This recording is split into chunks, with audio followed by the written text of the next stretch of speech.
Buenos días, buenas tardes, buenas noches. El día de hoy, amigos, vamos a hablar de la nueva normalidad y cómo cuidarnos cuando nos hemos recuperado ya del problema del COVID-19. ¿Cómo se va a hacer la recuperación? Vamos a entrar en un problema ahora aquí en México, todos los médicos. Uno de los problemas que vamos a observar es que no se les ha dicho a los pacientes qué sigue. Nomás los dan de alta. O nomás les dicen, ya te puedes a tu casa.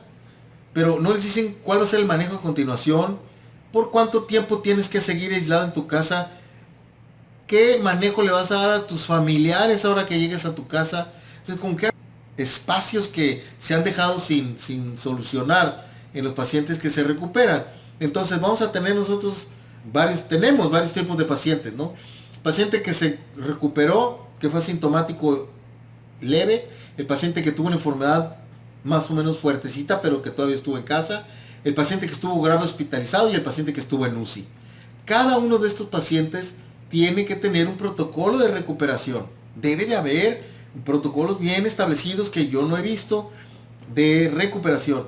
O he tenido mala suerte, porque muchos pacientes me buscan porque me dicen, es que no me dijeron nada en el hospital.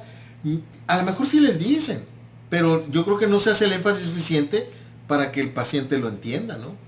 Entonces muchos me buscan porque no sé qué sigue, doctor. Me siento débil, me siento todavía con problemas respiratorios, quedé resentido, me dicen mucho del pulmón, ¿qué debo de hacer? Muy bien, entonces vamos a tener los médicos que enfrentar ahora una nueva ola de pacientes en recuperación. ¿Y qué es lo que tenemos que hacer con ellos? Pues hay que continuar siendo asesorado por un médico o supervisado por un médico. Y es importante que lo estén vigilando, que lo estén cuidando en esa recuperación. Primer paciente, el que tuvo una enfermedad leve, asintomática, o tos nada más, un poquito de calentura, se recuperó. Como les digo, el aislamiento de estos tiene que ser por 14 días. El paciente, 14 días a partir de que supo que era asintomático o a partir de que ya no tiene síntomas, 14 días. Muy bien. El manejo a largo plazo, pues ¿qué va a hacer? Hay que mantener un sistema inmune sano. Tenemos que enseñar a nuestra población porque viene el rebrote y viene la influenza estacional. Tenemos que prepararlos para eso. No es nada más, ya brincaste el COVID, vete a tu casa. Hay que darles una guía de nutrición adecuada, decirle al paciente que tiene que seguir fortaleciendo su sistema inmune con vitaminas a largo plazo. Y aquí sí vamos a introducir una nueva idea, espero que les sea de utilidad. Tenemos que continuar con los cuidados básicos para evitar la reinfección. No es, ya me recuperé, me quito el cubrebocas y ya puedo salir a la calle. No, tenemos que tener una nueva actitud en esta nueva normalidad. Tenemos que cambiar. Y el cambio va a ser tenemos que usar mascarilla. Tenemos que usar mucho el aseo de manos cada vez que salimos de casa, cada vez que tocamos cosas que nos vienen de fuera de casa. Y tenemos que mantener la distancia. Hay que mantenernos a distancia. Esas tres cosas es una nueva actitud. Yo le llamo la actitud MAD. Mascarillas, aseo, distancia. Esa MAD actitud, pues la vamos a tener que tomar para poder establecernos en esta nueva normalidad. Cuando salgamos a los lugares, vamos a tener que estar así. ¿Cuándo vamos a regresar a como estábamos antes? Que nos decían, vámonos y vámonos, sin cubrebocas ni nada y que salíamos a la calle. Pues probablemente ya no vayamos a regresar a esa nueva normalidad, cuando menos en los próximos 3 años. Entonces tenemos que irnos acostumbrando a esta actitud MAD. ¿Por qué? Porque tenemos que protegernos, tanto nosotros como a los demás, del rebrote y de nuevas infecciones. Y les recuerdo, va a haber nuevos rebrotes. Va a haber nuevos virus. El virus que nos atacó ya no está siendo el mismo, el que está volviendo en el rebrote. Hay una mutación en este virus, es distinto, es más infeccioso, se transmite en forma más fácil, no es más agresivo, no mata más, pero pues con que mate lo mismo, ya sabemos que es un virus que lo que sí es que se contagia más fácil. Es lo que hemos estado viendo en los artículos que revisamos. Entonces tenemos que protegernos para esto. Y no nada más para este virus. Hay otros virus que están saliendo. Acaba de iniciarse un rebrote el fin de semana de peste bubónica, de la peste negra. Tenemos que estar preparados para otras pandemias. Entonces tenemos que vivir una nueva normalidad y es lo que tenemos que entender. ¿Qué hay de la recuperación del paciente que estuvo con enfermedad moderada en su casa? Muy bien, pues también el aislamiento aquí sí tendrá que ser por 21 días. Claro que ya no tenga síntomas, ¿no? El manejo a largo plazo, igual, mantener un sistema inmune sano, buena nutrición, vitaminas, ya sabemos cuáles, en otros videos se los he puesto, C, D y zinc, que son lo que fortalece nuestro sistema inmune, y la actitud MAD, ¿sí? Mascarillas, aseo y distancia. Y hay que valorar en algunos de estos pacientes el hacer ejercicios respiratorios. Es importante controlar sus problemas de base, la diabetes, la hipertensión, pacientes que tienen asma, o los inmunosuprimidos. Aquí hay algo importante, me han tocado muchos pacientes que es un problema que todavía estamos teniendo, pacientes que tienen cefaleas residuales. Quedan los pacientes con cefaleas residuales que cuesta trabajo controlar. Y los pacientes que tuvieron el problema de las diarreas, que son como el 30% de los pacientes han desarrollado diarreas, pues hay que recuperar la microbiota intestinal. Hay que recobrar las bacterias buenas a través de medicamentos y de suplementos que nos ayuden a recuperar esas bacterias buenas en el intestino para poder tener una buena función intestinal. Viene el paciente grave. Probablemente estuvo hospitalizado o pues, si no encontró hospital lo tuvimos que manejar, aunque estuvo grave en su casa, pero no estuvo crítico. Pero sí tenemos, una vez que ya salga y que no tenga síntomas, hay que vigilarlo, aislarlo por 14 días de que salió del hospital. O que el paciente se haga una PCR y sale negativa, bueno, se puede decir que ya el paciente no es infeccioso.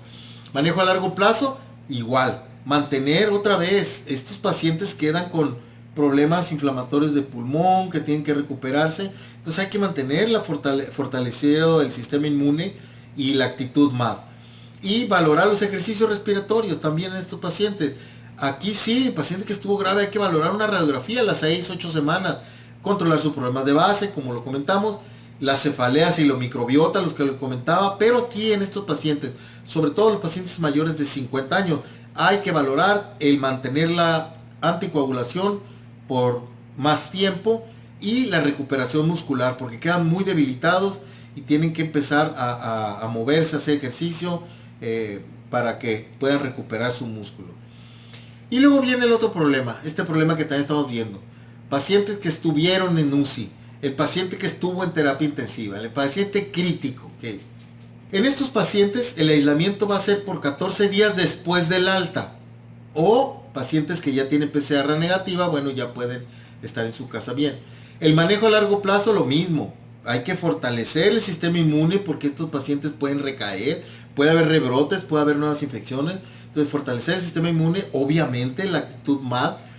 Pero, luego de una estadía en UCI, muchos pacientes hemos visto que tienen varios problemas. Uno, en estos pacientes casi siempre sí es necesario hacer ejercicios respiratorios. Hay unos aparatitos en donde el paciente puede hacer ejercicios, se llaman inspirómetros de incentivos,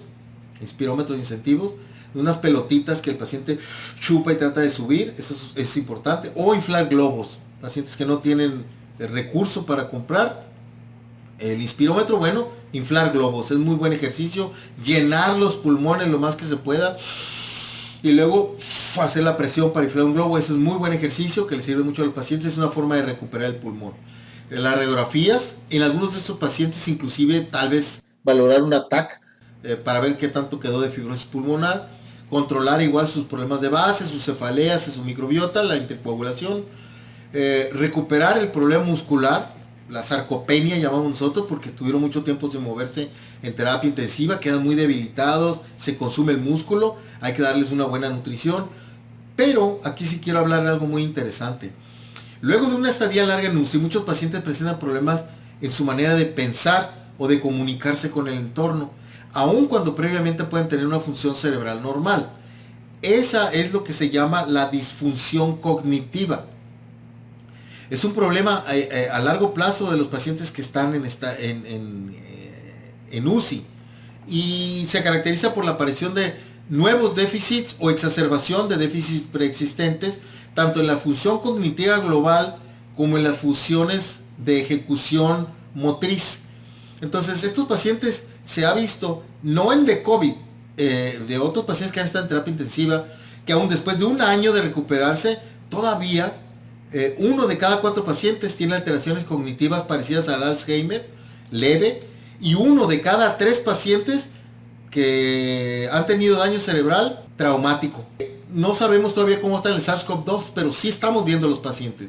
No sabemos si va a ser uno de cada 3 o uno de cada 4, pero sí sabemos que muchos pacientes presentan delirio, que no es una entidad transitoria, sino que ocurre mientras el paciente está en UCI. Muchas veces los pacientes están en UCI y tienen delirio, se pelean con la máquina, se quieren sacar los tubos. Todos estos delirios se ha visto que no nada más son una entidad ahí mientras estuvo en terapia, sino que algunos pacientes permanecen con alteraciones cognitivas importantes. La duración del delirio ha sido predictiva de la disfunción cognitiva. Entonces es importante que el delirio se controle lo más pronto cuando se presenta en terapia intensiva para poder mitigar la condición después de que los pacientes se dan de alta.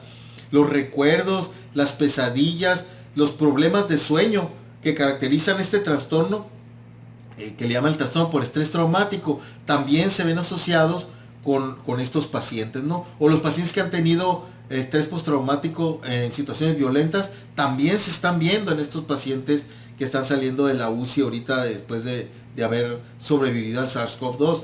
Entonces se ha descubierto ahora que este síndrome también se puede deber a una larga estancia en UCI.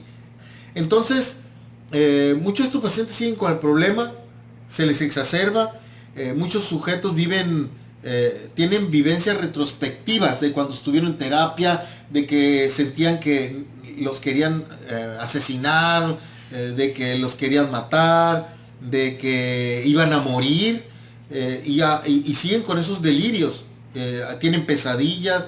Entonces a veces no estuvieron totalmente sedados en terapia y ellos abrían los ojos y pues se sentían ahí amarrados. Entonces, todo esto, estarlo recordando, hace que los pacientes tengan problemas postraumáticos, ¿no? Entonces es algo de lo que vamos a tener que enfrentar en estos pacientes ahora que regresemos a esta nueva normalidad.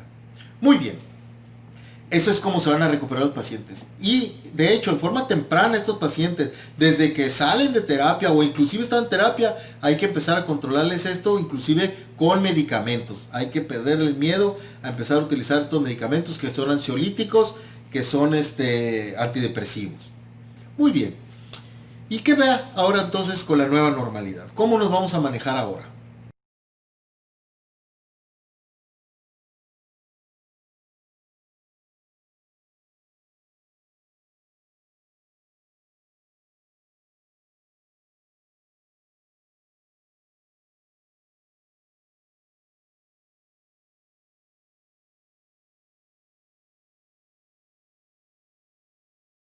Mi nombre es Fernando López Neblina, mis pacientes me conocen como el Dr. Neblina, no hay problema. Solamente le pido comparta, dele like, suscríbase al canal y nos vemos en la próxima edición. Muchas gracias.